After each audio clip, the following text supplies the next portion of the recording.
Selamat malam Pak, sebelumnya izin memperkenalkan diri. Saya Berta Dibagi Pasaribu. Saya Najwa Nafiah. Saya Anissa Zarkawiyaji. Saya Mahmud Islami. Saya Maulud Sipa Jahra. Saya Zahra Syana Aulia. Kami dari kelompok 9 akan mempresentasikan tentang jalur sintesis glukuronik atau uronic acid. Sebelumnya di sini saya akan menjelaskan untuk model yang kami buat sendiri itu menggunakan Smartbox.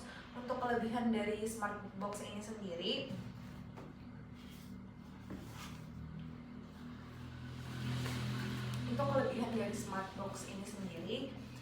penyampaian materinya itu lebih ringkas dan lebih mudah dipahami.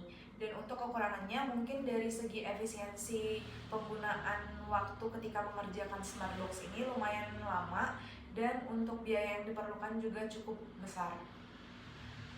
Di sini kami akan menjelaskan tentang jalur sintesis glukuronik. Dan yang pertama ada definisi yang akan dijelaskan oleh Anissa Zarkawiyaji. Baik, di sini saya akan menjelaskan mengenai definisi dari asam glukuronat. Jadi asam glukuronat itu sebenarnya turunan dari glukosa, namun karbon ke-6-nya itu teroksidasi. Lalu asam glukuronat ini mempunyai yang namanya jalur asam uronat yang bisa menjadi alternatif dari jalur glukosa. Nah, biasanya asam glukuronat ini terjadi di hati.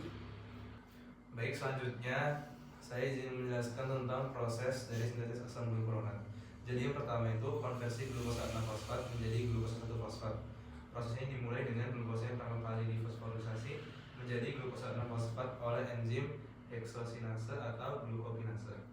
Selanjutnya, yang kedua itu pembentukan UDP glukosa. Jadi glukosa 1 fosfat kemudian bereaksi dengan urin trifosfat TP untuk membentuk UDP glukosa dalam reaksi yang katalisis oleh enzim UDP glukosa piroforinase.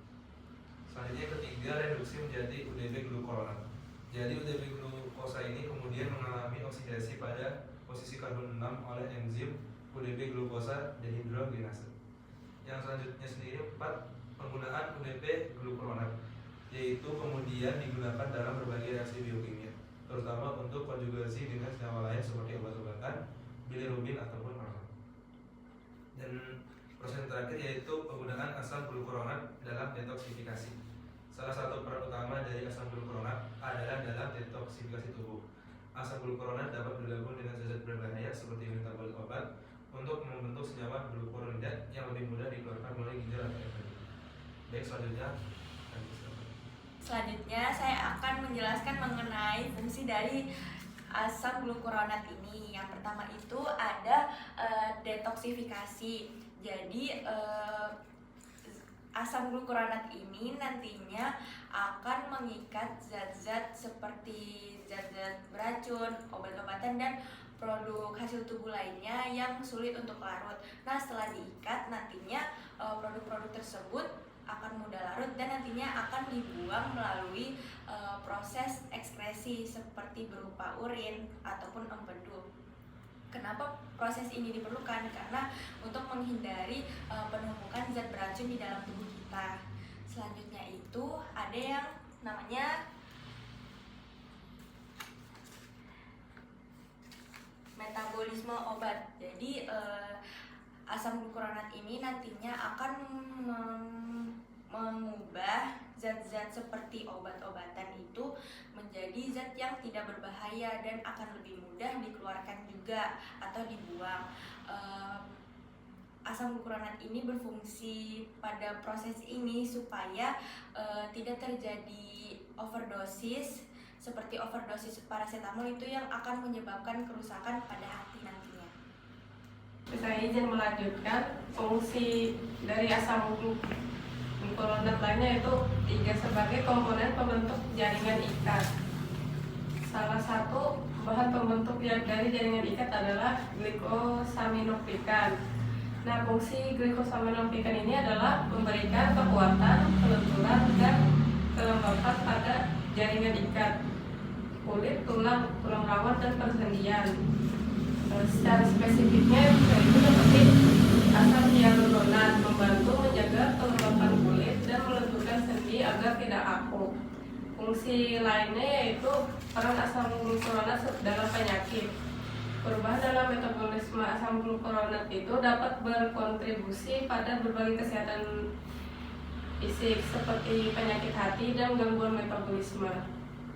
Saya izin melanjutkan yang gangguan pada jalur sintesis asam glukuronat. Yang pertama yaitu ada sindrom Gilbert. Sindrom Gilbert ini yaitu kondisi genetik di mana tubuh itu kurang mampu untuk memproses bilirubin atau zat kuning yang dipecah dari sel darah merah. Gejala dari sindrom Gilbert ini yaitu mata dan kulit yang terlihat sedikit merah, terutama saat sakit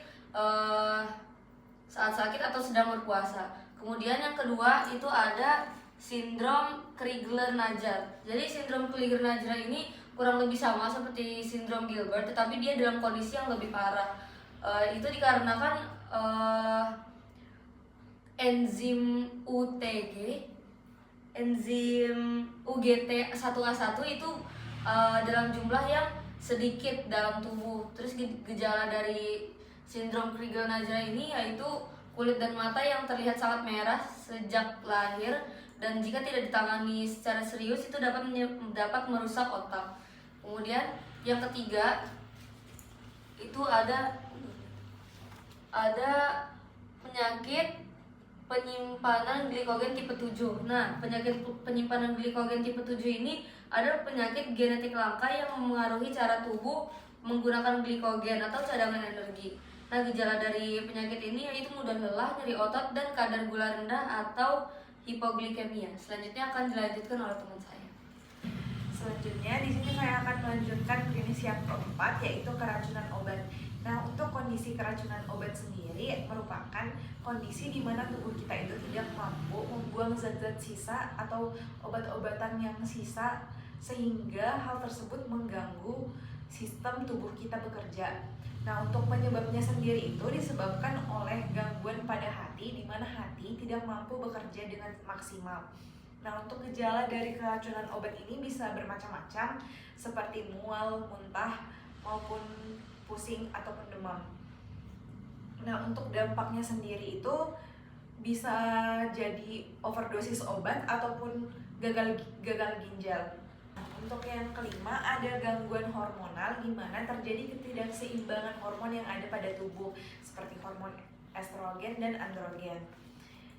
Untuk penyebab dari gangguan hormonal ini terjadi karena adanya gangguan glukuronidasi yang menyebabkan hormon-hormon ini tidak diproduksi sesuai dengan kadarnya.